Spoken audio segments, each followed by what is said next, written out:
La historia de un hombre puede cambiar el destino de una nación, y pocas figuras han dejado una huella tan profunda en el curso de la historia como Vladimir Ilich Ulyanov, más conocido como Lenin. Su vida fue una sucesión de eventos que lo arrastraron, paso a paso, hacia una revolución que transformaría a Rusia y sacudiría al mundo entero. Nació el 22 de abril de 1870 en la ciudad de Simbirsk, a más de 700 kilómetros al este de Moscú. Su infancia, a diferencia de lo que se podría imaginar en el líder de una revolución comunista, transcurrió en un ambiente relativamente estable. Su padre, Ilya Nikolayevich Ulyanov, había nacido en una familia de siervos, pero logró ascender en la sociedad gracias a la educación.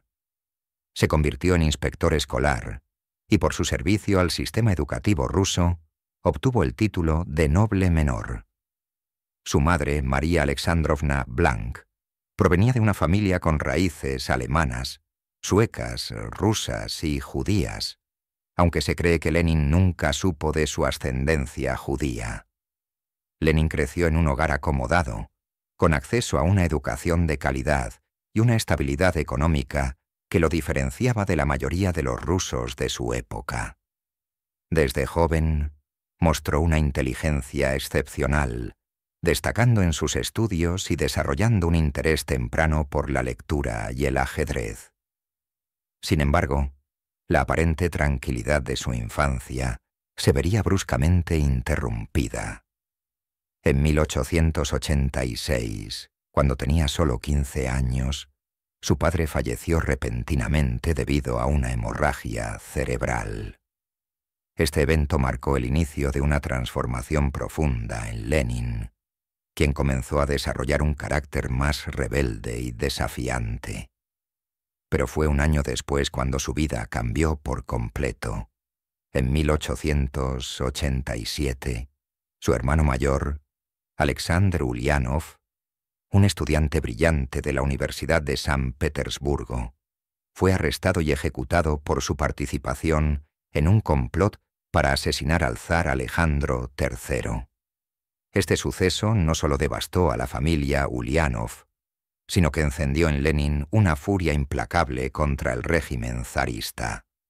Fue entonces cuando comenzó a rechazar el sistema en el que había crecido y empezó a sumergirse en el mundo del radicalismo político.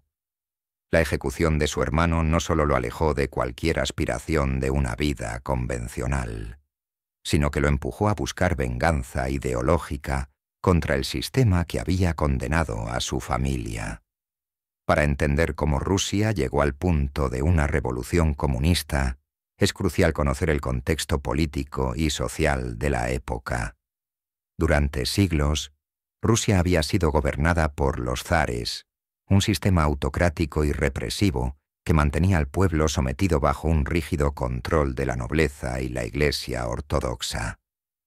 A pesar de los intentos de modernización emprendidos por Pedro el Grande y Catalina la Grande, Rusia seguía siendo un país atrasado en comparación con otras potencias europeas. La economía estaba dominada por el feudalismo, y la mayoría de la población vivía en condiciones miserables, atada a un sistema de servidumbre que no se abolió hasta 1861. El zar Alejandro II había intentado implementar reformas que liberaran a los siervos y modernizaran el país, pero su asesinato en 1881 por un grupo revolucionario radical, Narodnaya Volia, la voluntad del pueblo, generó un retroceso en los avances liberales. Su hijo y sucesor, Alejandro III, impuso una política de mano dura, persiguiendo sin piedad cualquier intento de cambio. Fue en este contexto donde Lenin comenzó a formar su pensamiento revolucionario, influenciado por los escritos de autores como Karl Marx y Friedrich Engels, quienes argumentaban que la historia de la humanidad era una lucha de clases entre opresores y oprimidos. A los 17 años, Lenin ingresó a la Universidad de Kazán para estudiar Derecho. Sin embargo, su estancia allí fue breve. En su primer año, participó en protestas estudiantiles contra las restricciones impuestas por el gobierno, lo que resultó en su expulsión. Este evento lo sumió aún más en la clandestinidad política. En lugar de rendirse, Lenin aprovechó su tiempo fuera de la universidad para leer compulsivamente sobre política, economía y filosofía. Fue en estos años cuando se sumergió por completo en el marxismo, convencido de que la única solución para Rusia era una revolución proletaria que destruyera el sistema zarista. En 1890, gracias a la influencia de su madre, Lenin pudo presentar los exámenes de la Universidad de San Petersburgo como estudiante externo, obteniendo su título de abogado.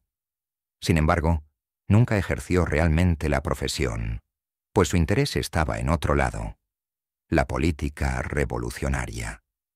Se trasladó a Samara, donde comenzó a conectarse con grupos marxistas y a desarrollar su propia interpretación del pensamiento de Marx. Pero no sería hasta su llegada a San Petersburgo en 1893, cuando su activismo alcanzaría un nuevo nivel. San Petersburgo, la capital imperial, era el centro neurálgico de la política rusa. Lenin se integró rápidamente en círculos revolucionarios y comenzó a escribir y distribuir panfletos clandestinos. En 1895, fundó el grupo Unión de Lucha para la Emancipación de la Clase Obrera, un colectivo marxista que buscaba organizar a los trabajadores urbanos y prepararlos para la revolución. Sin embargo, las autoridades zaristas no tardaron en detectar su actividad subversiva. En diciembre de ese año, Lenin fue arrestado junto con varios de sus compañeros y encarcelado por más de un año antes de ser enviado al exilio en Siberia. En Siberia, Lenin no perdió el tiempo. Allí continuó desarrollando su pensamiento político y escribiendo lo que sería su primer gran trabajo teórico, el desarrollo del capitalismo en Rusia. También en el exilio conoció a Nadezhda Krupskaya, una maestra y activista marxista con quien se casó. Su relación se basó en un objetivo común: la revolución. Cuando en 1900 terminó su exilio, Lenin tomó una decisión crucial: dejar Rusia y organizar la revolución desde el extranjero. Se instaló en Europa Occidental, desde donde comenzó a trabajar en la creación de un movimiento marxista sólido y estructurado. Fue en este periodo cuando adoptó el nombre con el que pasaría a la historia: Lenin. Desde el extranjero, lanzó su periódico revolucionario, Iskra, La Chispa, que se convertiría en la principal herramienta de propaganda marxista en Rusia. Lenin entendía que para derrocar al zarismo no bastaba con protestas o revueltas espontáneas. Se necesitaba un partido político fuerte, disciplinado y centralizado que pudiera liderar a la clase obrera hacia la revolución. Y bajo esta idea, Lenin comenzó a forjar el destino de Rusia. La revolución aún estaba lejos, pero Lenin ya había trazado su plan. Desde la sombra, en el exilio, comenzó a construir el movimiento que en poco más de una década lograría lo impensable: derribar un imperio y crear un nuevo orden mundial.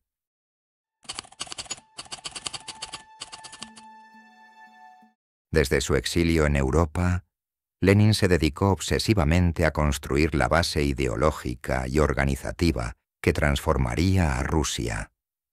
Para él, la revolución no podía depender de espontaneidad o de protestas desorganizadas.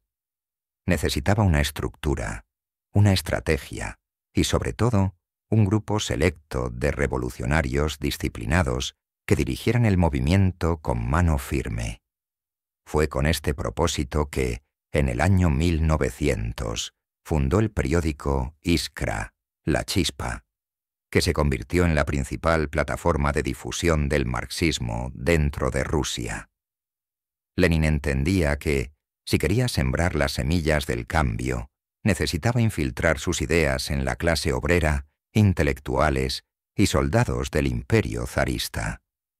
Cada artículo, cada panfleto que Iskra lograba introducir en el país era un paso más hacia la caída del régimen. Pero Lenin no estaba solo en su misión. Desde el extranjero, estableció contacto con otros líderes marxistas que también buscaban el fin del zarismo. Entre ellos estaba Julius Martov, un brillante teórico con quien compartía muchas ideas, pero que pronto se convertiría en su adversario ideológico. Ambos coincidían en la necesidad de un movimiento socialista, pero diferían en la forma en que debía organizarse.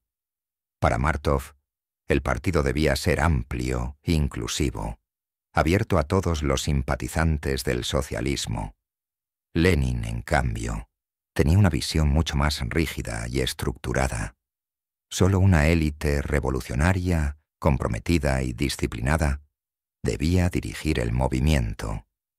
Esta diferencia de opiniones los llevó a un conflicto que dividiría al socialismo ruso en dos facciones irreconciliables. El momento decisivo llegó en 1903, durante el segundo congreso del Partido Obrero Socialdemócrata Ruso en Londres. La reunión tenía como objetivo definir la estructura y estrategia del partido, pero pronto se convirtió en una batalla entre Lenin y Martov. La tensión en la sala era palpable.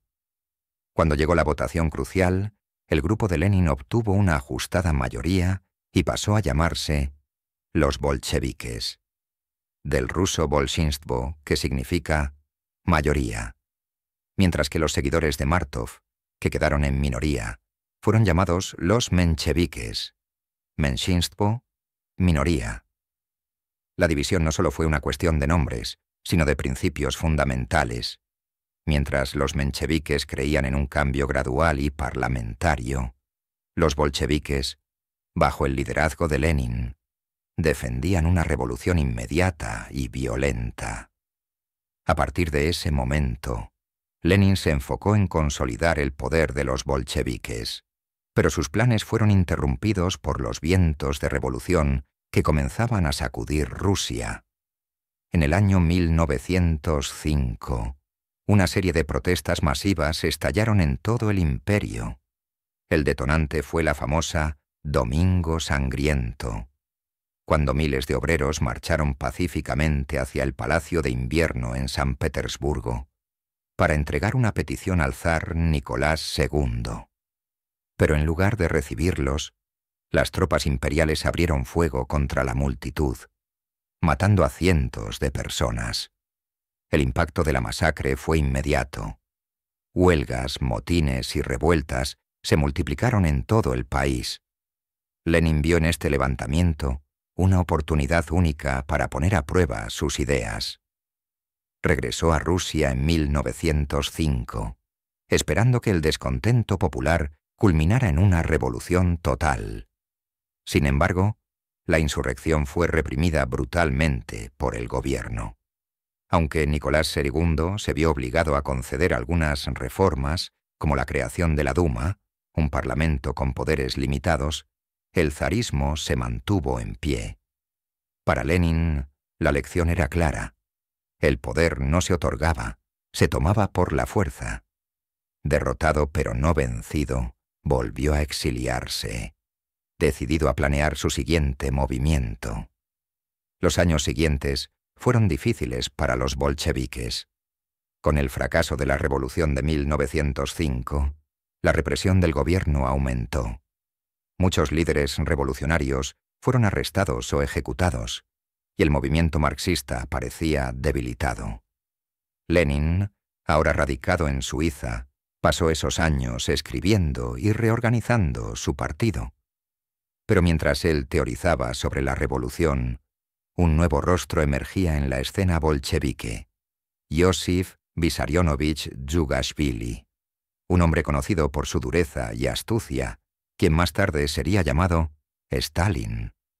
Lenin y Stalin coincidieron en su desprecio por los mencheviques y su rechazo a cualquier compromiso con el sistema zarista. En 1912, la ruptura entre bolcheviques y mencheviques se hizo oficial. Lenin y sus seguidores declararon que el Partido Obrero Socialdemócrata ruso ya no existía como una sola organización, sino que los bolcheviques eran ahora una entidad separada. Para muchos, esto parecía un acto de división innecesaria, pero Lenin estaba convencido de que un partido puramente revolucionario era la única opción para derrocar al zar. Su paciencia se pondría a prueba muy pronto, cuando un acontecimiento inesperado sacudió el mundo entero: la Primera Guerra Mundial. En 1914, el asesinato del archiduque Francisco Fernando desató un conflicto global en el que Rusia se vio arrastrada. Lenin, desde Suiza, condenó la guerra como una lucha entre imperialistas y capitalistas que no beneficiaba a la clase obrera. Mientras millones de rusos eran enviados al frente, el país entraba en una crisis económica y social devastadora. El hambre, la pobreza y la corrupción aumentaron, y la popularidad del zar Nicolás II se desplomó. Para Lenin esto no era más que la antesala de una revolución inminente. Pero Lenin no podía regresar a Rusia fácilmente. Sabía que si pisaba suelo ruso sería arrestado de inmediato. Fue entonces cuando recibió una oferta inesperada. El gobierno alemán, enemigo de Rusia en la guerra, le ofreció pasaje seguro en un tren sellado para regresar a Petrogrado. Alemania no tenía simpatía por Lenin, pero entendía que si él lograba desestabilizar Rusia desde dentro, el ejército zarista colapsaría, beneficiando así a Berlín. Lenin, sin vacilar, aceptó la oferta. En abril de 1917, tras 10 años de exilio, Lenin llegó a la estación de Finlandia en Petrogrado. Su retorno marcó el inicio del fin del zarismo. Lo que estaba a punto de suceder cambiaría para siempre el destino de Rusia y del mundo entero. La noche del 16 de abril de 1917, un tren sellado llegó a la estación de Finlandia, en Petrogrado. De su interior descendió un hombre calvo, de mirada intensa y determinación inquebrantable. Vladimir Lenin había vuelto a Rusia después de años de exilio, y no traía consigo promesas de reformas ni pactos con el gobierno provisional. Numbert traía un plan para derribar por completo el antiguo régimen. Mientras avanzaba entre la multitud de obreros y soldados que habían acudido a recibirlo, Lenin no perdió tiempo en dejar clara su posición. Abajo el gobierno provisional. Todo el poder para los soviets. Sus palabras fueron incendiarias, y en cuestión de horas, el destino de Rusia comenzó a cambiar. El gobierno provisional, liderado por Alexander Kerensky, había tomado el control de Rusia tras la abdicación del zar Nicolás II en marzo de 1917. Sin embargo, este nuevo gobierno no representaba una ruptura real con el pasado. Seguía compuesto en gran parte por aristócratas, liberales moderados y políticos que no estaban dispuestos a hacer cambios radicales. Pero lo peor de todo fue su decisión de mantener a Rusia en la Primera Guerra Mundial, una guerra que había devastado la economía y sumido al pueblo en la miseria. Lenin comprendió que el gobierno provisional estaba condenado al fracaso y que era cuestión de tiempo antes de que el pueblo se volviera contra él. Desde el primer día, Lenin comenzó a movilizar a los bolcheviques para que tomaran el control de los soviets, los consejos de obreros y soldados que habían surgido en distintas ciudades de Rusia. Estos soviets eran la verdadera representación del pueblo, y Lenin entendía que, si lograba controlarlos, tendría en sus manos el poder real. Fue en este contexto que publicó sus tesis de abril, un documento en el que dejó claro su plan: paz inmediata, tierras para los campesinos, control obrero de la industria y la eliminación del gobierno provisional. Para muchos, estas ideas parecían extremas e irrealizables, pero en medio del caos de la guerra, la desesperación de la gente crecía, y con ella, el apoyo a Lenin. En los meses siguientes, las tensiones entre el gobierno provisional y los bolcheviques aumentaron peligrosamente. El ejército estaba al borde del colapso. Los campesinos comenzaban a ocupar tierras por la fuerza, y las huelgas se multiplicaban en las ciudades. Lenin y sus seguidores intensificaron su propaganda, organizando manifestaciones masivas y ganando adeptos en los soviets de Petrogrado, Moscú y otras ciudades clave. La crisis llegó a su punto más alto en julio de 1917, cuando una serie de protestas armadas estallaron en Petrogrado.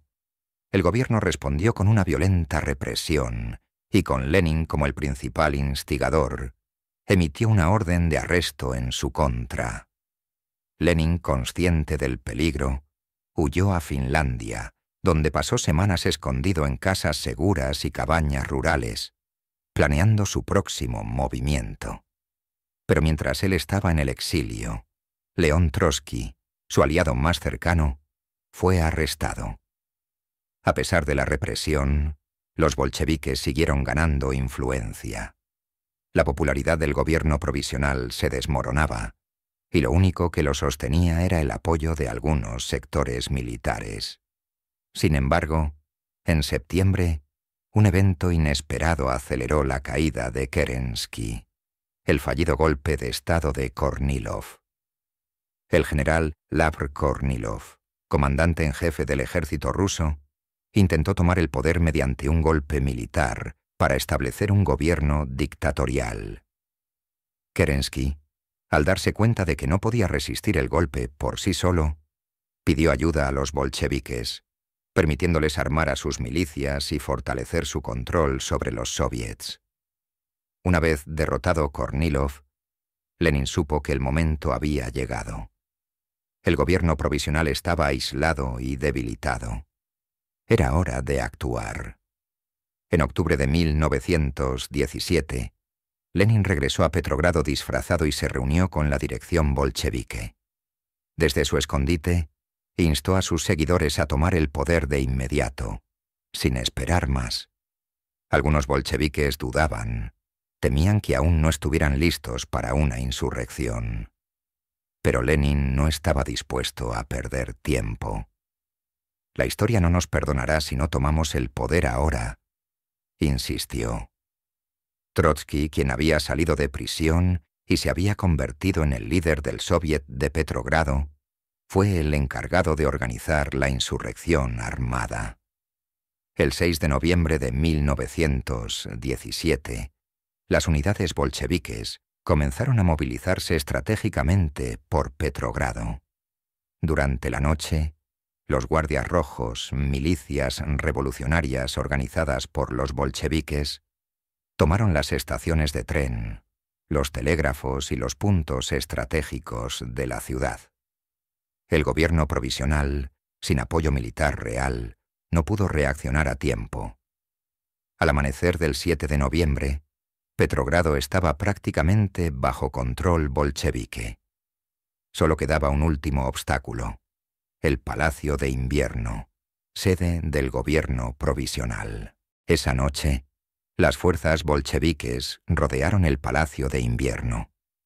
Dentro, Alexander Kerensky había huido, dejando a sus ministros atrapados en una situación desesperada. Lenin y Trotsky ordenaron el asalto final. A las 2:10 de la madrugada del 8 de noviembre, los guardias rojos irrumpieron en el palacio. No hubo gran resistencia. Los ministros fueron arrestados y la revolución había triunfado. Lenin, desde el Instituto Smolny, anunció al mundo la creación del primer gobierno comunista de la historia. Rusia ya no estaba en manos de zares ni de burgueses. El poder había pasado a los soviets. El amanecer del 8 de noviembre de 1917 marcó el inicio de una nueva era.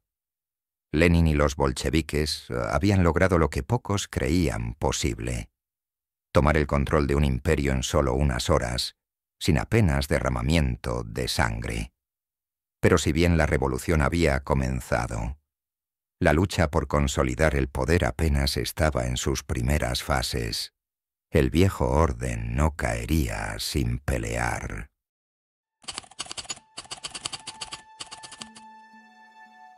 El 8 de noviembre de 1917, el sol se alzó sobre una Rusia que ya no pertenecía a zares ni burgueses. Lenin y los bolcheviques habían tomado el poder, y el destino del país quedaba en manos de un partido que prometía poner fin a la explotación y la injusticia. Sin embargo, el camino hacia la consolidación del gobierno comunista estaba lleno de enemigos y desafíos. Aunque la Revolución de Octubre había triunfado en Petrogrado, el control del resto de Rusia aún estaba en disputa.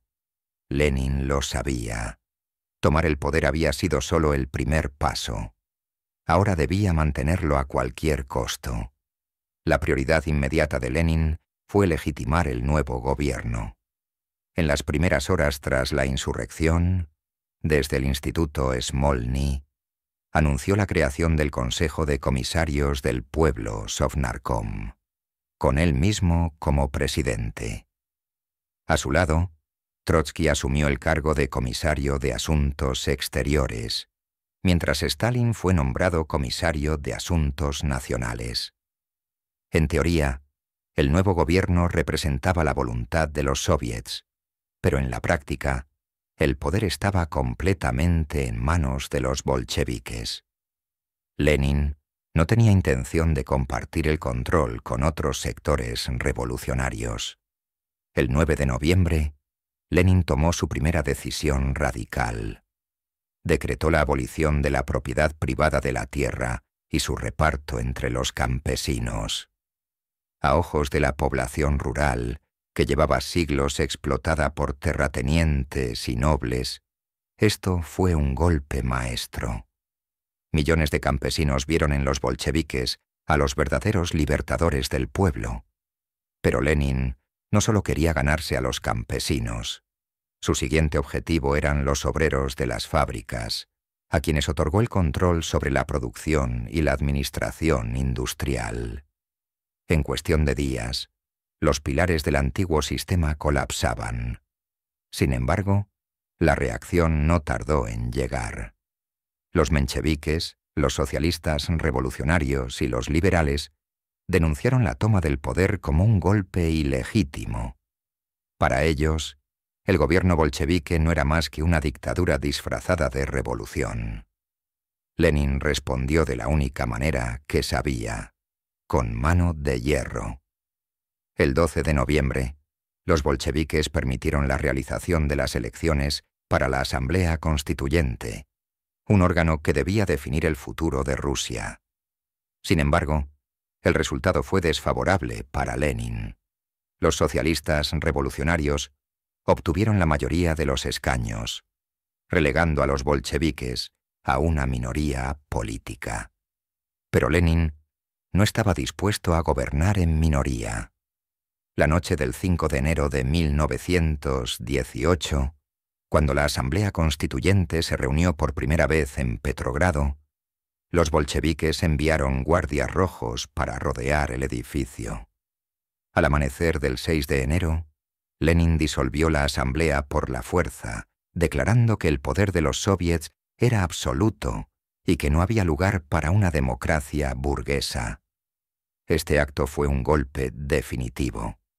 Rusia ya no era un estado parlamentario, sino una dictadura del proletariado, donde los bolcheviques eran la única autoridad.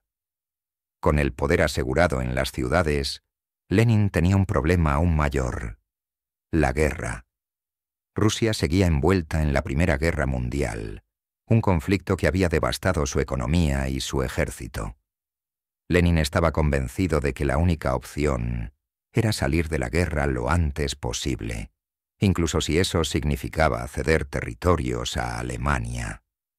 Esta decisión generó tensiones dentro del partido, pues muchos bolcheviques consideraban que rendirse a los alemanes sería una traición. Pero Lenin era inflexible. La revolución debía sobrevivir a cualquier costo. En marzo de 1918, Rusia firmó el Tratado de Brest-Litovsk, poniendo fin a su participación en la guerra. Como parte del acuerdo, los bolcheviques cedieron Ucrania, Polonia, Finlandia y los países bálticos a Alemania. Para Lenin, era un sacrificio necesario. La revolución no podía avanzar si el país seguía en guerra. Sin embargo, esta decisión provocó indignación en amplios sectores de la sociedad rusa. Muchos oficiales del antiguo ejército zarista, aristócratas y nacionalistas, vieron el tratado como una humillación inaceptable. Fue entonces cuando nació la contrarrevolución. A medida que 1918 avanzaba, el país se sumió en el caos total. Tropas leales al antiguo régimen, apoyadas por terratenientes y sectores conservadores, comenzaron a organizar la resistencia contra los bolcheviques. Estos grupos, conocidos como el Ejército Blanco, iniciaron una guerra civil para recuperar el control de Rusia. Pero los bolcheviques no estaban indefensos. Lenin ordenó la creación del Ejército Rojo, una fuerza militar revolucionaria encabezada por León Trotsky, quien demostró ser un estratega implacable. Así comenzaba la Guerra Civil Rusa, un conflicto que decidiría el destino de la revolución. En paralelo, Lenin también lanzó una ofensiva contra sus enemigos internos.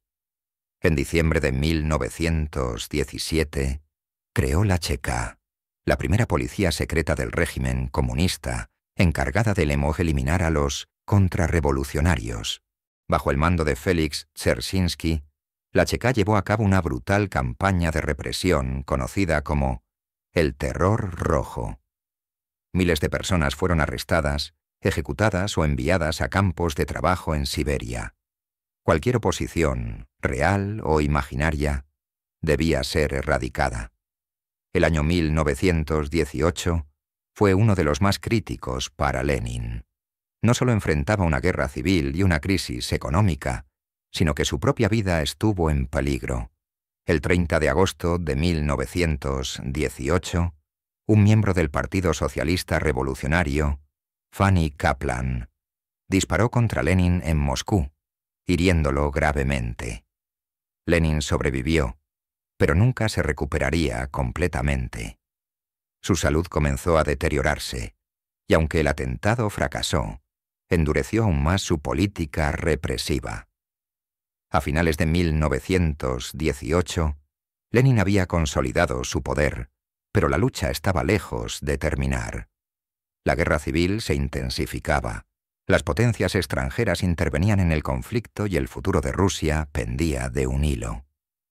Lenin había logrado lo imposible: derrocar un imperio y crear un nuevo orden. Pero ahora enfrentaba su prueba más grande: demostrar que podía mantener el poder y transformar Rusia en una nación comunista.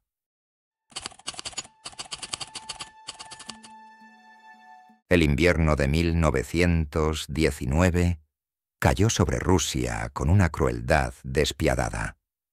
El país estaba en ruinas.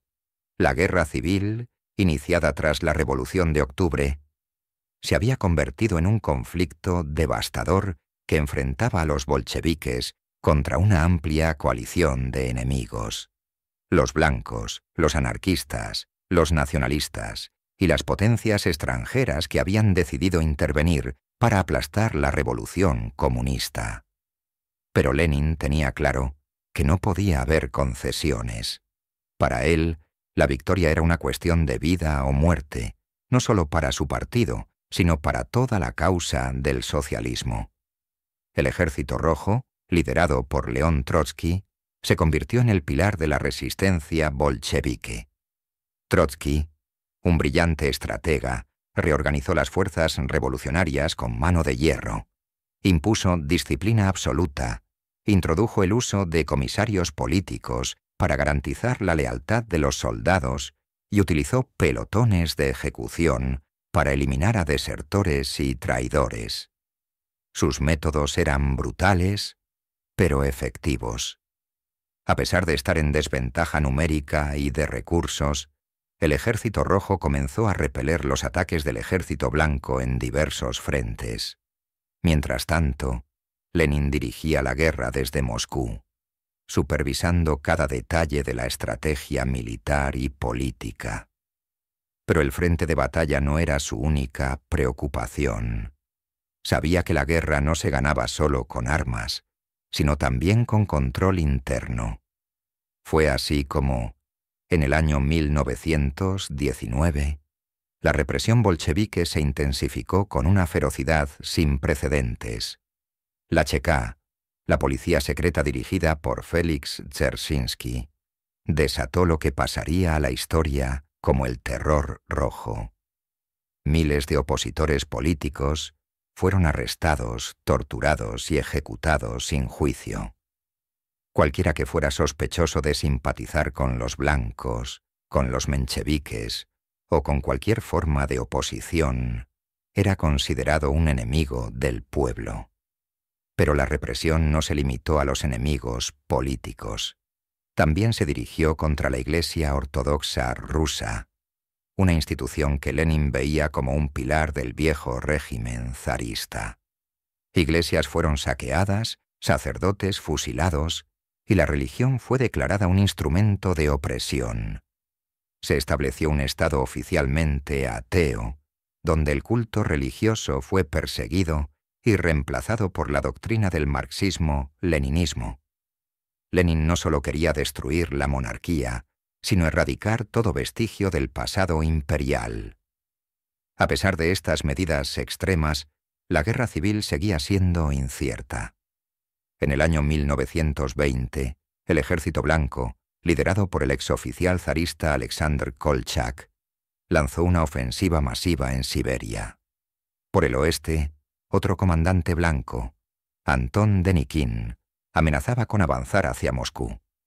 Y en el sur, el general Piotr Wrangel mantenía una resistencia feroz en Crimea. La situación parecía desesperada, pero Lenin se aferró a su convicción de que la revolución debía prevalecer a cualquier costo. La suerte de la guerra cambió cuando el Ejército Rojo lanzó una contraofensiva devastadora. En cuestión de meses, las fuerzas blancas fueron desmanteladas y aniquiladas. Kolchak fue capturado y ejecutado. Denikin fue derrotado y forzado al exilio. Y Wrangel, el último gran líder blanco, resistió en Crimea hasta noviembre de 1920, cuando fue finalmente derrotado. La guerra civil, que había consumido Rusia durante 3 años, estaba llegando a su fin. Los bolcheviques habían ganado. Pero Lenin no tuvo tiempo de celebrar. El país estaba al borde del colapso. La producción agrícola había caído en picada. Las ciudades estaban hambrientas y la economía estaba en ruinas. Millones de personas murieron no solo por la guerra, sino por la hambruna y las epidemias que azotaban al país.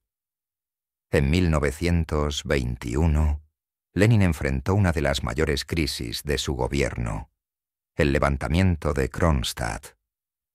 Los marineros de la base naval de Kronstadt, quienes en el pasado habían sido leales a los bolcheviques, se rebelaron contra el gobierno, exigiendo elecciones libres, libertad de prensa y el fin del régimen represivo. Para Lenin, esta insurrección fue un golpe inesperado. Si incluso sus antiguos aliados lo estaban abandonando, significaba que algo estaba fallando. Pero en lugar de ceder a las demandas de los rebeldes, Lenin ordenó una ofensiva brutal. El Ejército Rojo, bajo el mando de Trotsky, atacó Kronstadt con artillería pesada. Tras días de combates sangrientos, la rebelión fue aplastada. Miles de marineros fueron ejecutados o enviados a campos de trabajo forzado. El mensaje de Lenin era claro. No habría tolerancia para la disidencia, sin importar de dónde viniera. Con la guerra civil prácticamente terminada y la rebelión de Kronstadt sofocada, Lenin comprendió que el modelo económico bolchevique debía cambiar. La guerra y el comunismo de guerra habían devastado la producción agrícola e industrial. Si no hacía algo, la revolución podría colapsar desde adentro. Así fue como en 1921 Lenin introdujo la nueva política económica, NEP, un giro inesperado que permitió ciertas formas limitadas de capitalismo dentro del sistema socialista. La NEP autorizó a los campesinos a vender sus excedentes agrícolas en el mercado libre y permitió la existencia de pequeñas empresas privadas. Para los comunistas más radicales, esto fue una traición a la revolución, pero Lenin lo veía como un paso necesario para estabilizar la economía. Y al menos en el corto plazo, funcionó. La producción agrícola comenzó a recuperarse y las ciudades volvieron a tener alimentos. Sin embargo, Lenin ya no era el mismo. Su salud comenzó a deteriorarse rápidamente. En 1922, sufrió su primer derrame cerebral, dejándolo parcialmente paralizado. Aunque intentó seguir gobernando, su condición empeoró con el tiempo. En 1923, un segundo derrame lo dejó casi completamente incapacitado. El líder de la revolución estaba muriendo. Mientras Lenin se retiraba de la vida pública, en el interior del Partido Comunista se desataba una lucha feroz por la sucesión. Trotsky, Stalin y Zinoviev eran los principales contendientes, pero Lenin ya no tenía fuerzas para controlar la situación. Antes de quedar completamente incapacitado, redactó su famoso Testamento Político, en el que advertía sobre el peligro de Stalin y recomendaba su destitución como secretario general del partido. Pero sus palabras caerían en oídos sordos. El 21 de enero de 1924, Lenin murió a los 53 años en su residencia de Gorki. Rusia quedó en luto, pero la lucha por el poder apenas comenzaba. La revolución que Lenin había iniciado ya no le pertenecía. Un nuevo líder estaba listo para tomar su lugar y transformarla en algo aún más oscuro.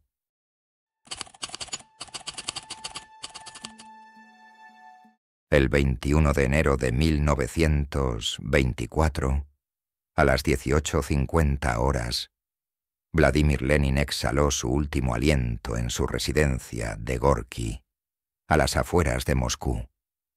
Tenía solo 53 años, pero su cuerpo estaba devastado por años de trabajo incesante, intentos de asesinato y una salud deteriorada por múltiples derrames cerebrales. El hombre que había derrocado un imperio, que había fundado el primer Estado comunista de la historia, ahora yacía sin vida. Pero mientras el pueblo lloraba a su líder, en las sombras se estaba librando una guerra silenciosa, una lucha despiadada por su sucesión. Desde el momento en que Lenin cayó enfermo, el Partido Comunista se convirtió en un campo de batalla político. Aunque oficialmente el poder estaba en manos del Comité Central y del Politburó, la realidad era otra. La revolución necesitaba un nuevo líder, alguien que pudiera consolidar el régimen comunista y definir el futuro de la Unión Soviética.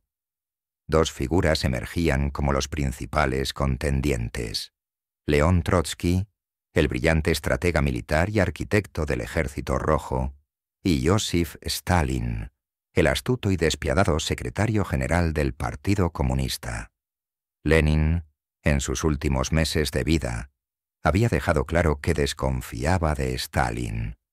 En su famoso Testamento Político, dictado entre diciembre de 1922 y enero de 1923, Lenin advertía que en Stalin había acumulado demasiado poder y que su carácter brutal representaba un peligro para el partido y la revolución. Incluso llegó a sugerir su destitución como secretario general. Pero para desgracia de Trotsky, Stalin ya había tejido su red de alianzas dentro del partido. Sus maniobras políticas silenciosas le habían permitido controlar los órganos internos del poder, y cuando Lenin murió, nadie se atrevió a hacer pública su última voluntad. El funeral de Lenin fue una demostración de poder, mientras Trotsky, enfermo y engañado por Stalin, con información falsa sobre la fecha del entierro, permanecía lejos de Moscú. Stalin se convirtió en el rostro del luto nacional. Fue él quien cargó el ataúd, quien pronunció el discurso más conmovedor y quien, con gesto solemne, prometió que seguiría el legado de Lenin. En ese momento, para el pueblo soviético, Stalin parecía el heredero natural de la revolución. Pero detrás de su máscara de humildad, estaba preparando el golpe final contra Trotsky. Mientras el cuerpo de Lenin era embalsamado y colocado en un mausoleo en la Plaza Roja, Stalin comenzó a marginalizar sistemáticamente a Trotsky. Se alió con Grigori Zinoviev y Lev Kamenev, dos miembros del Politburó que también veían en Trotsky un rival peligroso. Trotsky era demasiado carismático, demasiado brillante y demasiado independiente. No podía ser controlado, y eso lo convertía en un enemigo. Juntos, Stalin, Zinoviev y Kamenev comenzaron una campaña de desprestigio contra Trotsky, presentándolo como un oportunista, un traidor a la ideología leninista y un hombre alejado de las masas. En el 12º Congreso del Partido, en abril de 1923, Trotsky intentó resistir.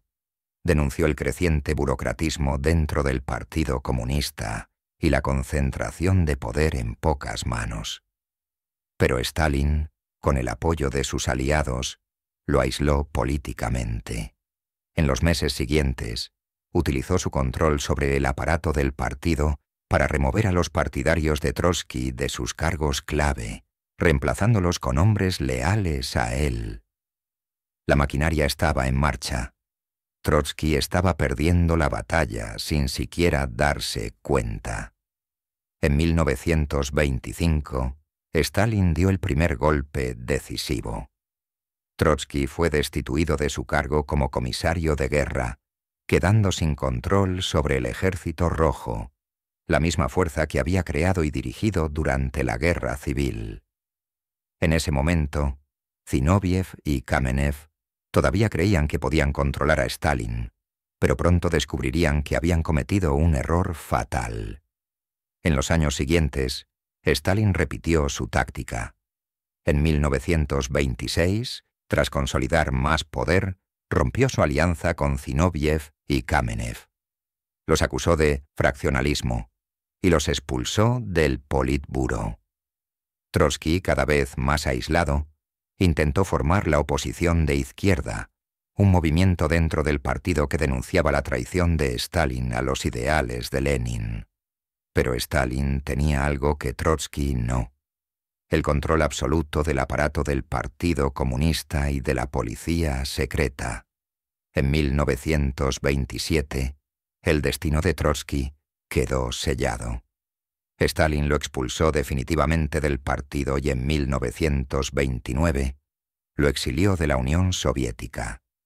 Trotsky fue enviado a Turquía, luego a Francia y finalmente a México, donde viviría sus últimos años bajo constante amenaza de asesinato. Mientras tanto, Stalin se deshacía de los últimos vestigios de la vieja guardia bolchevique. Zinoviev y Kamenev fueron arrestados, juzgados en los famosos juicios de Moscú y finalmente ejecutados. Con sus principales rivales eliminados, en 1929, Stalin se convirtió en el líder absoluto de la Unión Soviética. La revolución que Lenin había iniciado ya no le pertenecía. Stalin impuso su propio modelo: un Estado totalitario basado en la vigilancia, la represión y el culto a su personalidad. La Unión Soviética estaba entrando en una nueva era, una era de industrialización forzada, colectivización agraria y purgas masivas. Pero ¿qué habría sucedido si Lenin hubiera vivido más tiempo? ¿Habría logrado frenar el ascenso de Stalin? ¿O habría terminado usando los mismos métodos brutales para consolidar el régimen comunista? Lo único cierto es que, con la muerte de Lenin, la revolución que él imaginó tomó un rumbo que ni él mismo hubiera podido prever. El sueño comunista se transformó en una maquinaria de terror, y Stalin era su arquitecto.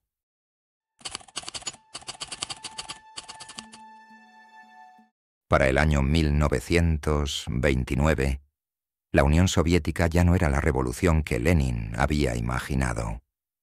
Joseph Stalin se había convertido en el líder indiscutible del país, tras eliminar sistemáticamente a sus rivales dentro del Partido Comunista.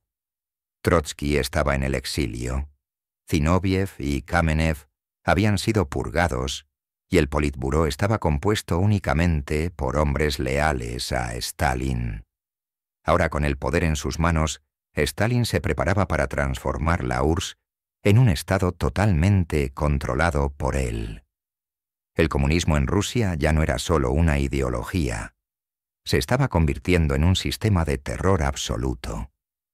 El primer gran proyecto de Stalin fue la colectivización forzosa de la agricultura.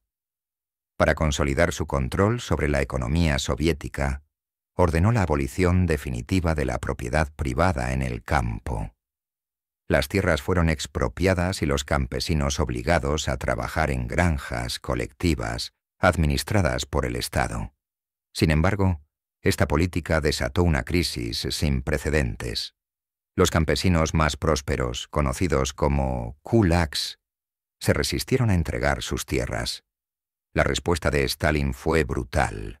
Los kulaks fueron arrestados, deportados a campos de trabajo en Siberia o directamente ejecutados. El impacto de la colectivización fue catastrófico. En lugar de aumentar la producción agrícola, provocó una hambruna devastadora. Entre 1932 y 1933, millones de personas murieron de hambre, especialmente en Ucrania, en un episodio que sería conocido como el Holodomor. A pesar de la crisis, Stalin se negó a revertir sus políticas. Para él, la colectivización no era solo una cuestión económica, sino una forma de destruir cualquier resistencia a su régimen. Pero el control del campo no era suficiente. Stalin también quería transformar la Unión Soviética en una potencia industrial. Para ello lanzó los planes quinquenales, programas de desarrollo económico que priorizaban la producción de acero, maquinaria y energía. Las fábricas se multiplicaron, las ciudades crecieron y el país comenzó a modernizarse rápidamente. Sin embargo, este progreso tuvo un costo humano enorme. Millones de trabajadores fueron forzados a condiciones extremas, con jornadas extenuantes y sin derechos laborales. Mientras la economía se transformaba, Stalin comenzó a concentrar aún más poder en su figura. En 1934, tras el asesinato de Sergei Kirov, un alto dirigente del partido, Stalin utilizó el incidente como pretexto para iniciar una purga masiva. Nadie estaba a salvo. Antiguos revolucionarios, intelectuales, militares e incluso miembros del Politburó fueron acusados de conspirar contra Stalin.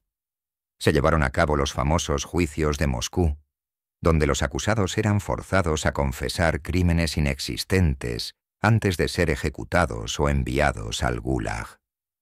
El Gulag, una vasta red de campos de trabajo forzado, se convirtió en el destino final de millones de personas, desde disidentes políticos hasta ciudadanos comunes acusados de traición. Cualquiera podía ser arrestado y enviado a morir en las heladas regiones de Siberia. El régimen de Stalin no solo eliminó a sus enemigos reales, sino que sembró el miedo en toda la población. El terror se convirtió en la nueva base del poder soviético. Pero mientras Stalin consolidaba su dominio en el interior, el mundo exterior se preparaba para una nueva era de conflicto. En Alemania, Adolf Hitler había llegado al poder en 1933 y el fascismo se estaba expandiendo por Europa. Stalin sabía que la guerra era inevitable, pero en lugar de oponerse a Hitler, tomó una decisión inesperada: firmar un pacto con él. En 1939, la Unión Soviética y la Alemania nazi firmaron el pacto Ribbentrop-Molotov, un acuerdo de no agresión que incluía el reparto de Polonia y otras zonas de Europa del Este entre ambas potencias. Para muchos comunistas, esta alianza con un líder fascista fue una traición ideológica, pero para Stalin era una estrategia para ganar tiempo y preparar a la URSS para la guerra. Con este pacto, Stalin creyó haber asegurado la estabilidad de la Unión Soviética, pero en 1941, Hitler rompió el acuerdo y lanzó la Operación Barbarroja, la invasión alemana a la URSS. De un día para otro, la Unión Soviética se encontró al borde de la aniquilación. Stalin había cometido el peor error de su carrera al confiar en Hitler, y ahora tendría que luchar por la supervivencia de su imperio rojo en la mayor guerra que el mundo jamás había visto.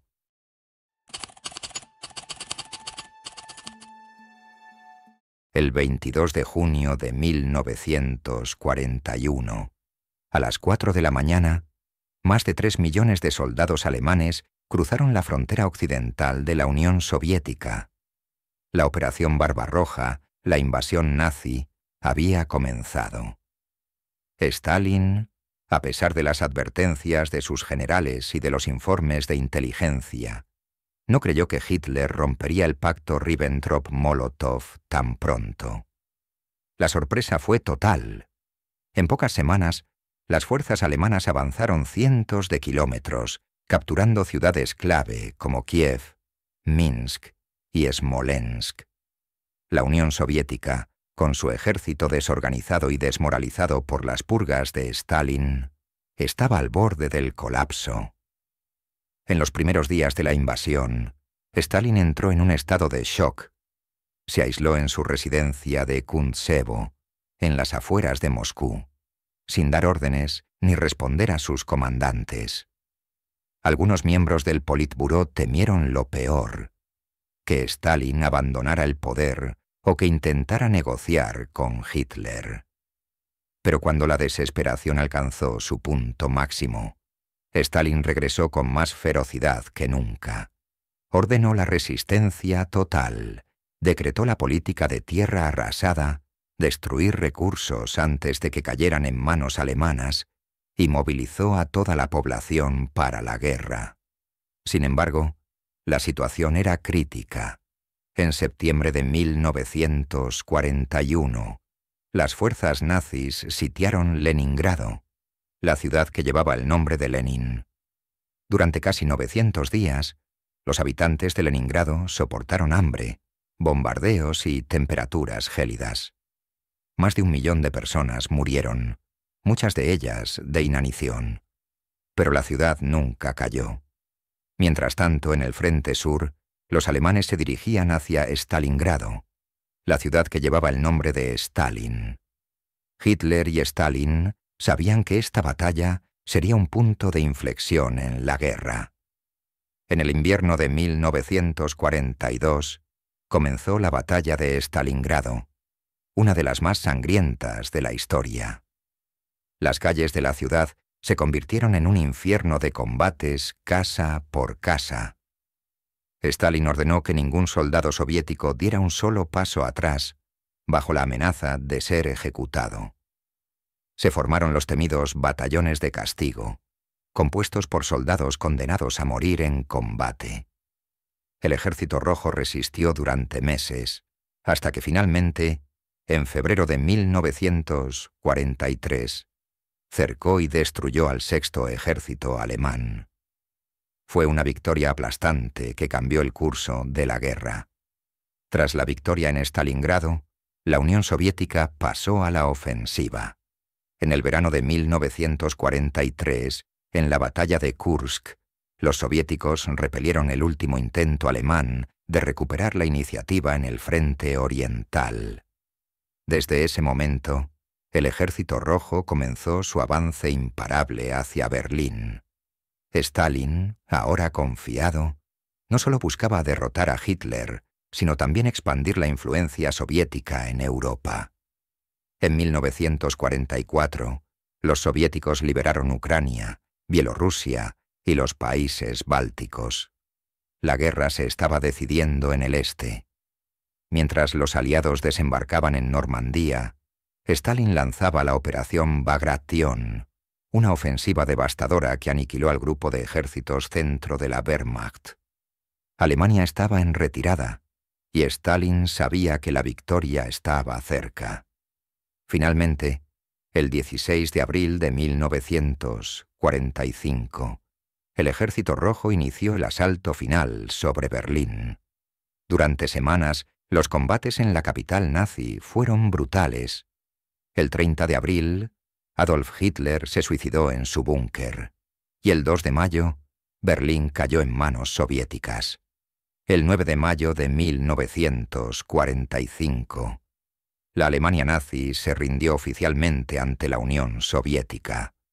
La guerra en Europa había terminado, y Stalin emergía como uno de los hombres más poderosos del mundo. Pero la victoria tuvo un precio terrible. Más de 27 millones de soviéticos murieron en la guerra, y las ciudades quedaron en ruinas. Pero Stalin no veía esto como una tragedia, sino como una oportunidad. Ahora tenía el control absoluto sobre la URSS y sobre la mitad de Europa. El próximo capítulo de la historia no sería sobre la guerra, sino sobre el dominio soviético en el mundo. La Guerra Fría estaba a punto de comenzar.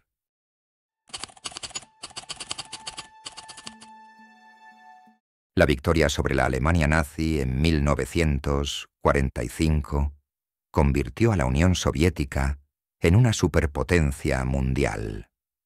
Stalin, quien alguna vez había estado al borde del colapso tras la invasión alemana, ahora dirigía el destino de Europa Oriental con mano de hierro.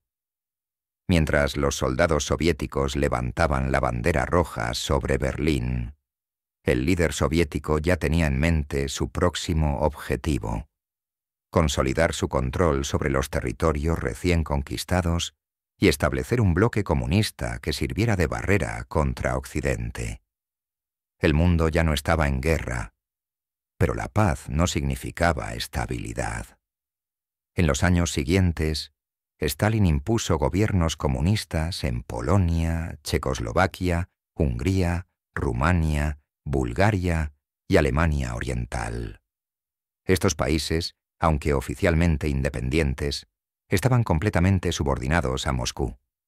Cualquier intento de autonomía era aplastado sin piedad.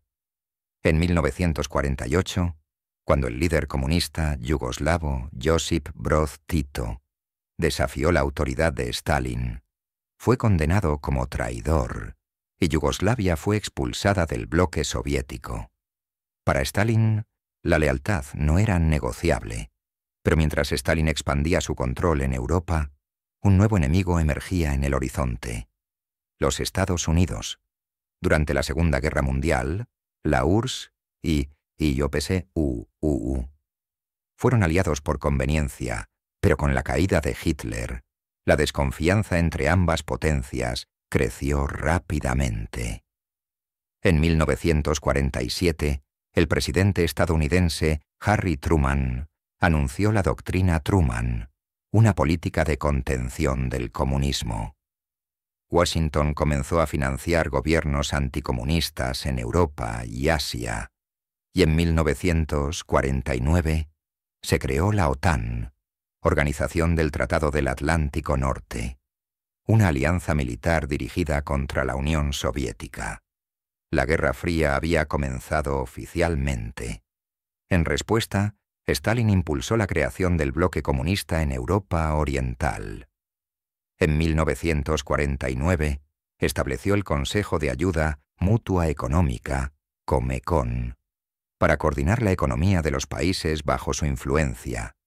Y en 1955, tras la muerte de Stalin, la URSS fundaría el Pacto de Varsovia, una alianza militar que contrarrestaba a la OTAN. La división entre este y oeste, entre capitalismo y comunismo, se volvió irreversible.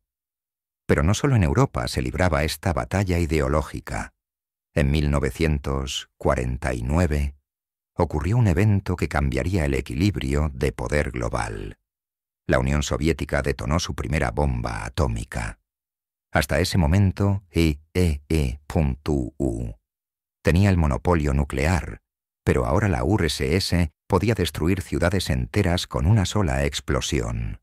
Stalin, que durante años había impulsado el desarrollo de un programa nuclear secreto, celebró este éxito como una victoria sobre el imperialismo occidental. El mundo estaba más cerca que nunca de una guerra nuclear. Ese mismo año, en China, la victoria de Mao Zedong en la Guerra Civil China consolidó el poder comunista en el país más poblado del mundo.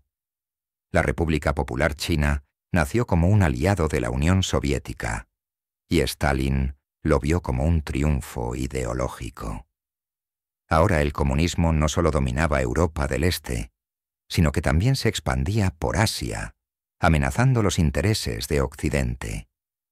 Pero la lucha por la supremacía global no se limitaría a la política, sino que pronto se convertiría en un conflicto militar directo.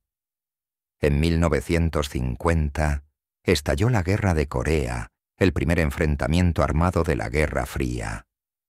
Corea, dividida en dos zonas tras la Segunda Guerra Mundial, se convirtió en un campo de batalla entre el comunismo y el capitalismo. Corea del Norte, respaldada por la URSS y China, invadió Corea del Sur, que recibió apoyo de Estados Unidos y la ONU. El conflicto, brutal y devastador, duró hasta 1953 y dejó a la península coreana en ruinas, pero también marcó un punto de inflexión en la rivalidad entre las superpotencias. Mientras la guerra de Corea se intensificaba, Stalin seguía expandiendo su control absoluto dentro de la URSS. Las purgas continuaron, y cualquiera que fuera visto como una amenaza potencial era eliminado. Incluso dentro del Politburó, el círculo más cercano al poder, nadie estaba a salvo. La paranoia de Stalin aumentaba, y su brutalidad no tenía límites. Pero el tiempo no perdona a nadie, ni siquiera a los dictadores más poderosos. El final de Stalin estaba cada vez más cerca. Y con su muerte, la Unión Soviética entraría en una nueva era.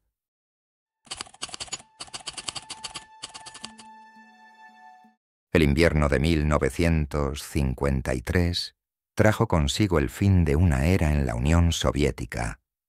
Joseph Stalin, el hombre que había gobernado con terror absoluto durante casi 3 décadas, estaba muriendo.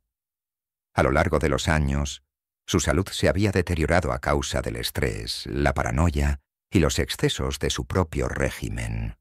Pero aún en sus últimos días, Stalin seguía siendo el amo y señor de la URSS, temido incluso por sus aliados más cercanos. Nadie se atrevía a desafiarlo, porque una palabra equivocada podía significar la muerte o el exilio en un gulag siberiano. El 1 de marzo de 1953, Stalin sufrió un derrame cerebral en su residencia en Kuntsevo. Durante horas enteras, sus guardaespaldas no se atrevieron a entrar en su habitación. El miedo al dictador era tan grande que incluso su agonía fue tratada con cautela. Cuando finalmente lo encontraron, estaba inconsciente en el suelo, con la ropa empapada de orina y la mirada perdida. La maquinaria del poder soviético entró en pánico. ¿Qué pasaría con la URSS si Stalin moría? El 5 de marzo de 1953, a las 21:50 horas, Stalin murió oficialmente. Tenía 74 años.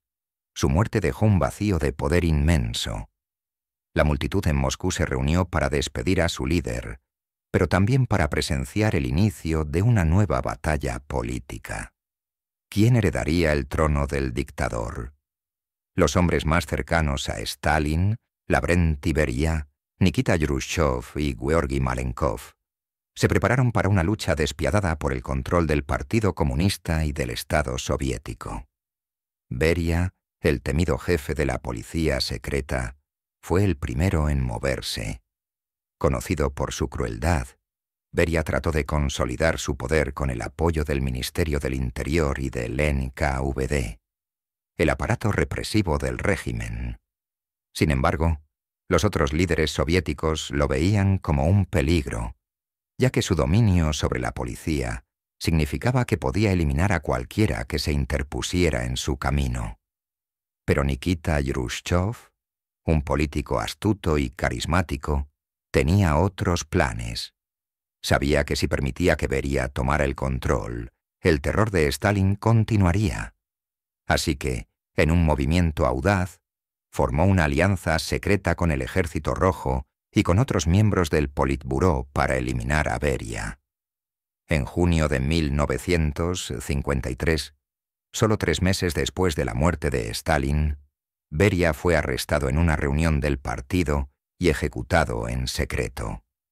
Con su muerte, el control de la policía secreta pasó al Estado, debilitando el terror absoluto que Stalin había impuesto durante años. Ahora, con Beria fuera del camino, la lucha por el liderazgo quedó entre Khrushchev y Malenkov. Malenkov, quien inicialmente asumió el cargo de primer ministro, intentó presentarse como el sucesor natural de Stalin, pero Khrushchev tenía algo más importante: el control del Partido Comunista. Poco a poco, Khrushchev fue consolidando su poder dentro del Comité Central, desplazando a Malenkov y convirtiéndose en el líder real de la Unión Soviética. En 1956, Khrushchev hizo algo impensable. Denunció los crímenes de Stalin en su famoso discurso secreto. Ante los líderes del Partido Comunista, condenó las purgas, el culto a la personalidad y la brutalidad del régimen stalinista. Era la primera vez que un líder soviético admitía los abusos del pasado. Esto marcó el comienzo de un proceso de desestalinización, en el que muchos presos políticos fueron liberados, las políticas más represivas fueron suavizadas y la URSS comenzó a alejarse del legado de Stalin. Sin embargo, la Guerra Fría continuaba. Estados Unidos y la Unión Soviética seguían enfrentados en una lucha por la supremacía global. La URSS había sobrevivido a Stalin, pero ahora enfrentaba un nuevo desafío: adaptarse a un mundo donde la dictadura absoluta ya no era sostenible. La pregunta era si Khrushchev podría mantener el control sin recurrir al terror, o si la sombra de Stalin seguiría dominando la Unión Soviética desde la tumba.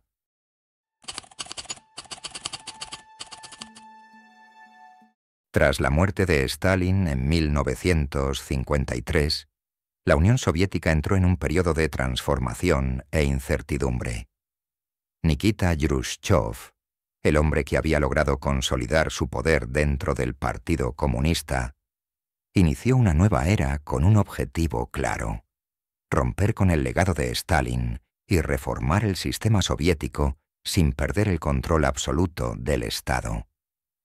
La Guerra Fría seguía intensificándose, pero la URSS ya no estaba gobernada por el terror de un solo hombre.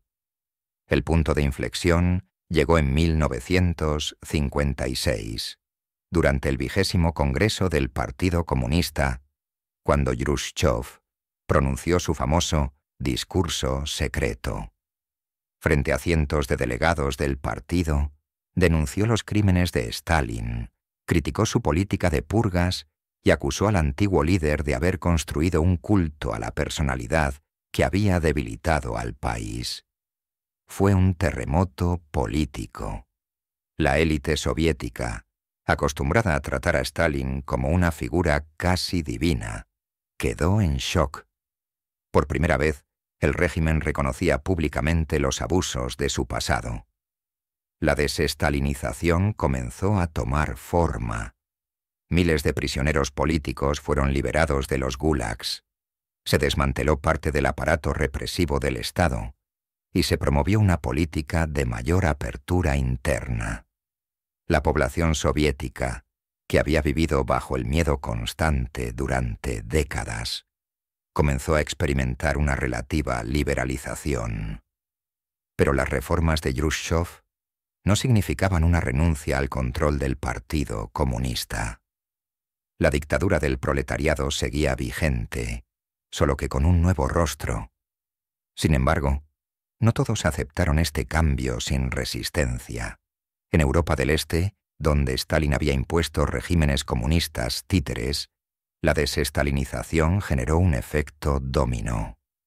En Hungría, en 1956, estalló una rebelión masiva contra el gobierno comunista. Miles de manifestantes tomaron las calles de Budapest, exigiendo elecciones libres, la salida de las tropas soviéticas y el fin del dominio de Moscú. Durante un breve período, pareció que Hungría podría liberarse del control soviético. Pero Jrushchov, a pesar de sus críticas a Stalin, no iba a permitir que la influencia soviética se desmoronara. En noviembre de 1956, tanques soviéticos entraron en Budapest y aplastaron la insurrección con una brutalidad implacable. Más de 2.500 húngaros murieron y 200.000 huyeron al exilio. El mensaje de Jrushchov fue claro. La URSS estaba dispuesta a reformarse, pero nunca permitiría que su imperio colapsara. Mientras tanto, en el ámbito internacional, la Guerra Fría alcanzaba nuevos niveles de tensión. En 1957, la Unión Soviética lanzó el Sputnik 1, el primer satélite artificial de la historia. Con este logro, la URSS tomó la delantera en la carrera espacial, humillando a Estados Unidos y demostrando que el comunismo podía competir en tecnología y ciencia. Era una victoria propagandística enorme.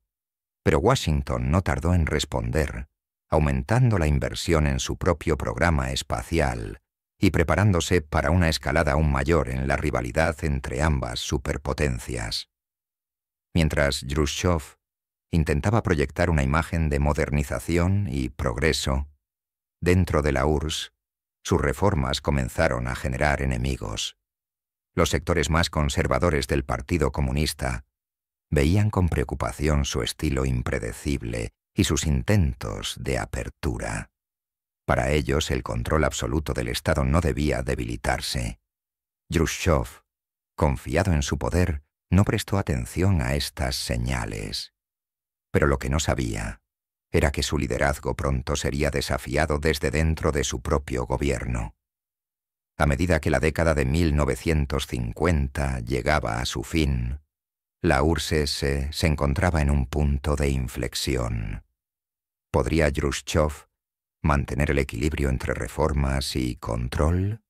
¿O su intento de cambiar el sistema terminaría por costarle el poder? El futuro de la Unión Soviética estaba en juego, y los desafíos apenas comenzaban.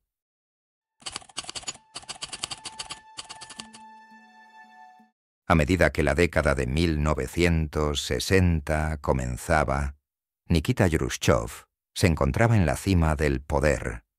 Había denunciado a Stalin, promovido reformas internas y posicionado a la Unión Soviética como una superpotencia tecnológica con el lanzamiento del Sputnik 1 en 1957. Pero su liderazgo estaba lejos de ser estable. Sus reformas habían generado enemigos dentro del Partido Comunista, su política exterior estaba llena de riesgos y su estilo de gobierno errático comenzaba a preocupar a sus propios aliados. La tensión interna y externa alcanzaría su punto máximo en los siguientes años. Uno de los primeros desafíos de Jrushchov fue su ambición de superar a Estados Unidos en la Guerra Fría. En 1961, la URSS logró otro golpe propagandístico histórico. El cosmonauta Yuri Gagarin se convirtió en el primer ser humano en viajar al espacio. Con este hito, la Unión Soviética reafirmó su superioridad tecnológica frente a Occidente, pero el verdadero campo de batalla no estaba en las estrellas, sino en Cuba, donde la Guerra Fría estaba a punto de convertirse en una crisis global. Ese mismo año, en 1961, el mundo fue testigo de la construcción del Muro de Berlín. Durante años, miles de alemanes orientales habían escapado a Occidente a través de Berlín Occidental, una herida abierta en el bloque comunista. Para detener esta fuga, el gobierno de Alemania Oriental, con el respaldo de Moscú, cerró la frontera con un muro de hormigón y alambre de púas. El muro de Berlín se convirtió en el símbolo de la división del mundo, en dos bloques irreconciliables, el comunismo y el capitalismo. Pero la mayor prueba de Jrushchov llegaría en 1962, con la crisis de los misiles en Cuba. Tras la fallida invasión de Bahía de Cochinos, donde EEMU intentó derrocar al gobierno comunista de Fidel Castro, la URSS decidió instalar misiles nucleares en Cuba. Para Jrushchov, esto era una respuesta estratégica a la presencia de misiles estadounidenses en Turquía y una forma de proteger a Cuba de una futura invasión estadounidense. Pero cuando los satélites espía estadounidenses descubrieron las bases de misiles soviéticos en Cuba, la situación se convirtió en la mayor crisis nuclear de la historia. Durante 13 días de octubre de 1962, el mundo estuvo al borde de la guerra nuclear. Washington y Moscú intercambiaron amenazas, mientras los submarinos soviéticos se acercaban a las costas estadounidenses y los aviones espía estadounidenses volaban sobre Cuba. El presidente John F. Kennedy y Nikita Jrushchov tuvieron que negociar en secreto para evitar un conflicto que habría destruido el planeta. Finalmente, la URSS aceptó retirar sus misiles de Cuba a cambio de que EEUU retirara los suyos de Turquía y garantizara que no invadiría la isla. La crisis terminó sin guerra, pero con un alto costo para Jrushchov. Aunque Jrushchov presentó el resultado como una victoria diplomática, muchos en el Kremlin lo vieron como una humillación. Para sus enemigos dentro del Partido Comunista, la crisis de los misiles demostró que Jrushchov era demasiado impulsivo y peligroso. Su liderazgo errático y sus constantes cambios de política lo habían convertido en un problema. A nivel interno, su política de reformas económicas también comenzaba a fallar. Su programa para aumentar la producción agrícola, incluyendo la campaña de las tierras vírgenes, no produjo los resultados esperados. Las cosechas fueron un desastre, la economía se estancó y el descontento dentro del partido creció. La combinación de errores diplomáticos y fracasos económicos creó las condiciones perfectas para un golpe de Estado dentro del Kremlin. En 1964, mientras Jrushchov se encontraba de vacaciones en Crimea, sus propios compañeros en el Politburó, liderados por Leonid Brezhnev, se reunieron en secreto para planear su destitución. El 14 de octubre de 1964, Jrushchov fue convocado a Moscú y al llegar fue informado de que había sido destituido como secretario general del Partido Comunista y como primer ministro de la URSS.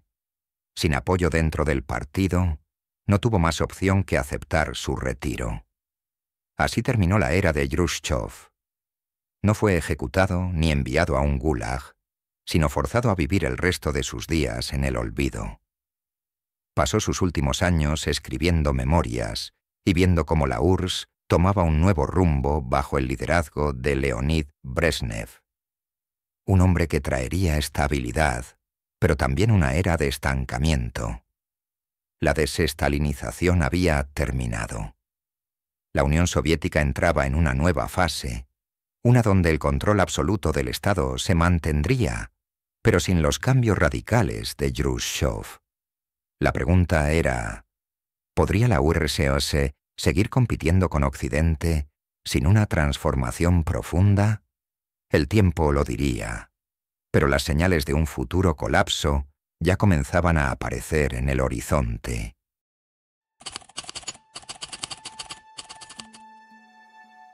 Con la caída de Nikita Khrushchev en 1964, la Unión Soviética entró en un periodo de estabilidad política, pero también de rigidez y estancamiento.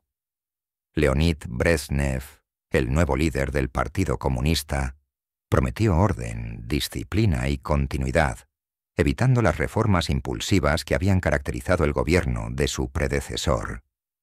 Para muchos, la URSS bajo Brezhnev representó una época de tranquilidad, pero también de creciente decadencia.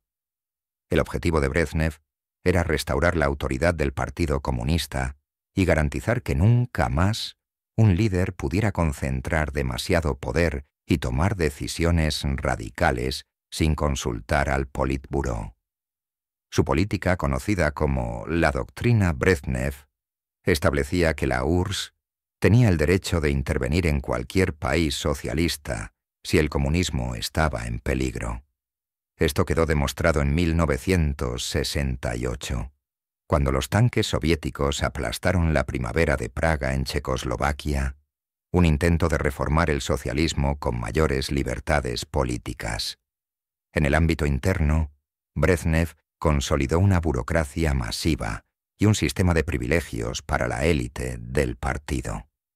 La URSS se convirtió en un país donde la corrupción y el conformismo dominaban la estructura de poder. La economía, aunque estable, dejó de crecer con la misma fuerza de décadas anteriores. Mientras que en los años de Stalin la industrialización fue forzada y bajo Khrushchev hubo intentos de modernización, el gobierno de Brezhnev optó por la continuidad y el inmovilismo.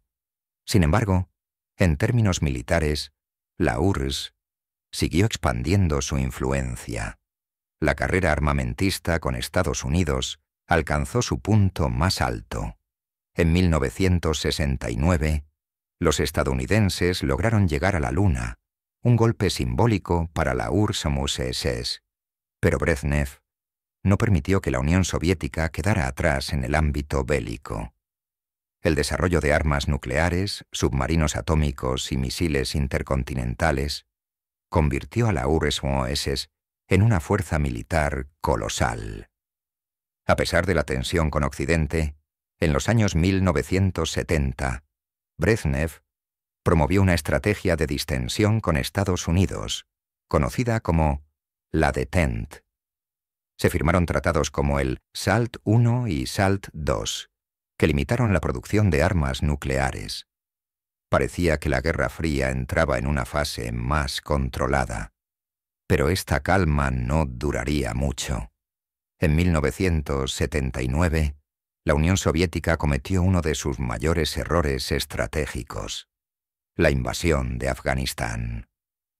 Buscando sostener un gobierno comunista en Kabul, la URSS se enredó en una guerra brutal contra los muyahidines, grupos armados respaldados por Estados Unidos y otras potencias occidentales. Lo que parecía una intervención rápida se convirtió en un conflicto largo y desgastante, que recordaría al mundo el error de Estados Unidos en Vietnam. Mientras tanto, en el interior de la URSS, la economía se volvía cada vez más ineficiente. El sistema centralizado no lograba adaptarse a los cambios del mundo moderno, y la corrupción se extendía por todos los niveles del gobierno. Aunque Brezhnev mantenía una imagen de estabilidad. La realidad era que la Unión Soviética se estaba hundiendo en una crisis silenciosa. Brezhnev envejeció en el poder, cada vez más enfermo y desconectado de la realidad. Para 1982 estaba completamente incapacitado, apenas capaz de hablar en público sin ayuda. El 10 de noviembre de 1982, tras 18 años en el poder, Brezhnev murió. Su muerte marcó el fin de una era, pero la URSS aún no estaba lista para afrontar los problemas que se habían acumulado bajo su mandato. La pregunta ya no era si la Unión Soviética podía ganar la Guerra Fría, sino si podía sobrevivir en su propia decadencia. El colapso aún no había llegado, pero ya era inevitable.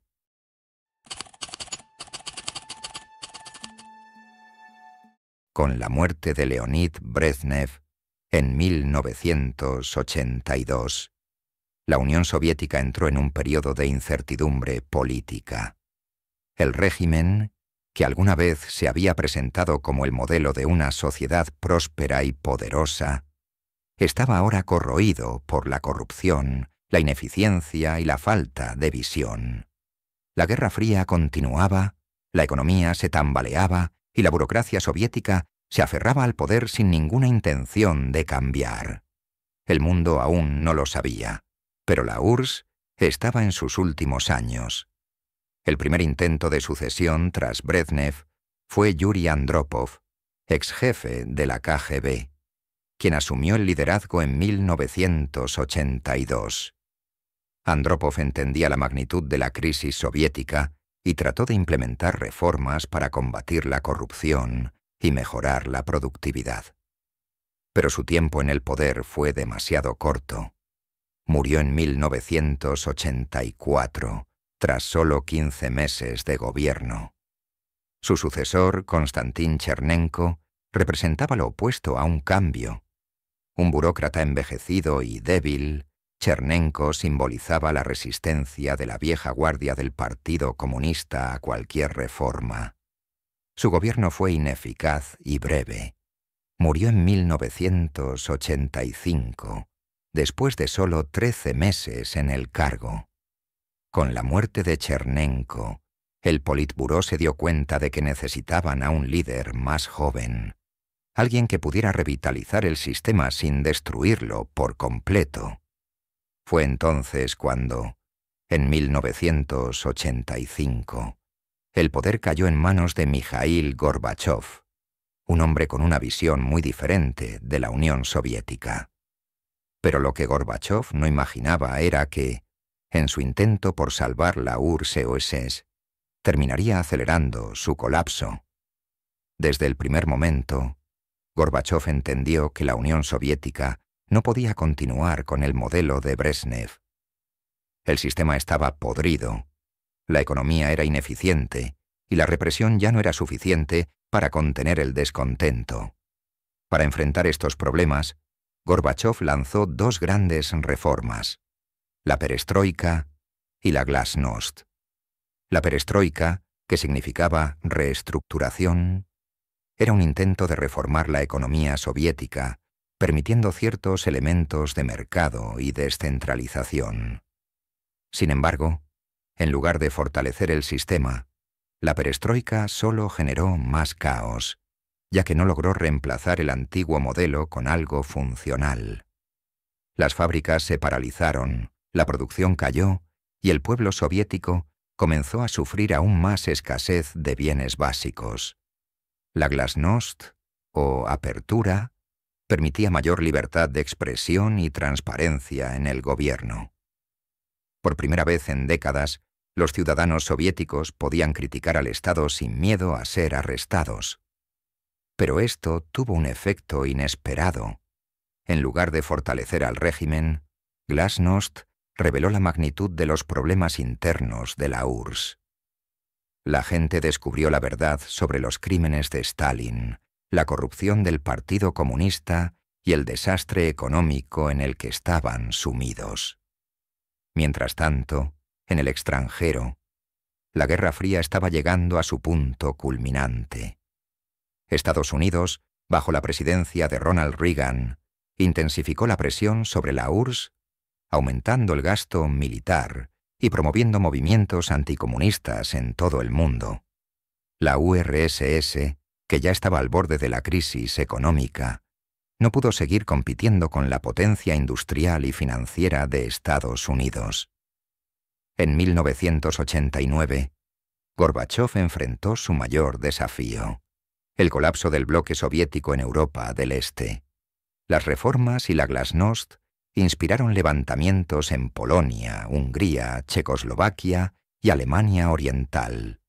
El 9 de noviembre de 1989, el muro de Berlín cayó, un evento simbólico que marcó el principio del fin de la Unión Soviética. Para 1990, la URSS estaba en una crisis terminal. El partido ya no tenía control sobre el país. Las repúblicas soviéticas comenzaron a exigir independencia y la economía estaba colapsando. Pero Gorbachov todavía creía que podía salvar el sistema, hasta que un evento inesperado en 1991 dejó claro que la Unión Soviética estaba condenada. El Imperio Rojo estaba en sus últimos días.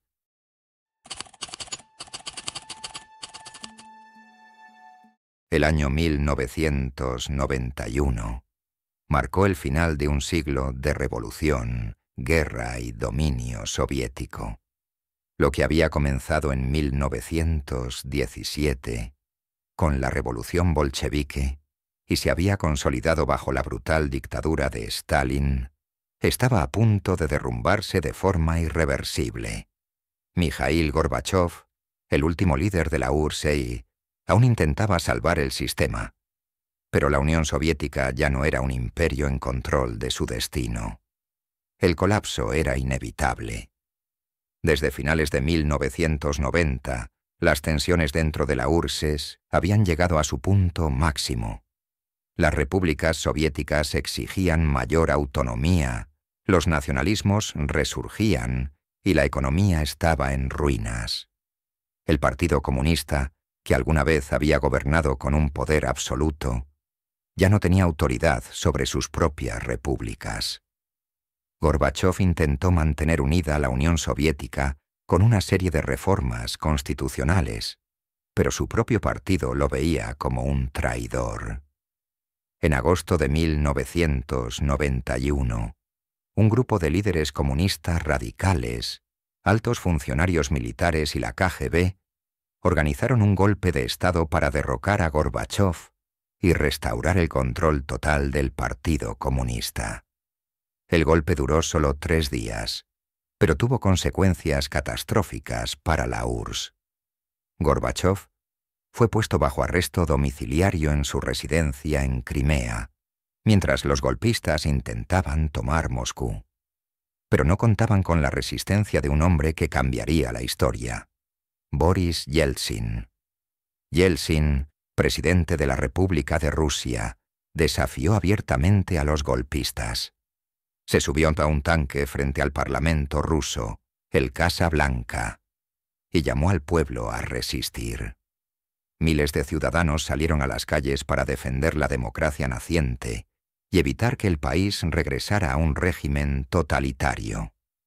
El golpe fracasó cuando el ejército se negó a reprimir a los manifestantes. Gorbachov fue liberado, pero su autoridad estaba completamente destruida. El Partido Comunista fue prohibido y la URSS estaba agonizando. En los meses siguientes, las repúblicas soviéticas comenzaron a declarar su independencia una tras otra. Ucrania, Bielorrusia, las repúblicas bálticas y otras naciones rompieron sus lazos con Moscú. El poder central colapsó y el propio Gorbachov se quedó sin un país que gobernar. El 25 de diciembre de 1991, Gorbachov anunció oficialmente su renuncia, y al día siguiente, la bandera roja con la hoz y el martillo fue bajada del Kremlin. La Unión Soviética había dejado de existir. Lo que quedó fue una nueva Rusia, dirigida por Boris Yeltsin, y un mundo completamente transformado. El fin de la URSS marcó el final de la Guerra Fría, pero también dejó un vacío de poder que aún se siente en la geopolítica actual. El comunismo soviético, que alguna vez pareció imparable, colapsó no por un enemigo externo, sino por sus propias contradicciones internas. Así terminó el mayor experimento socialista de la historia.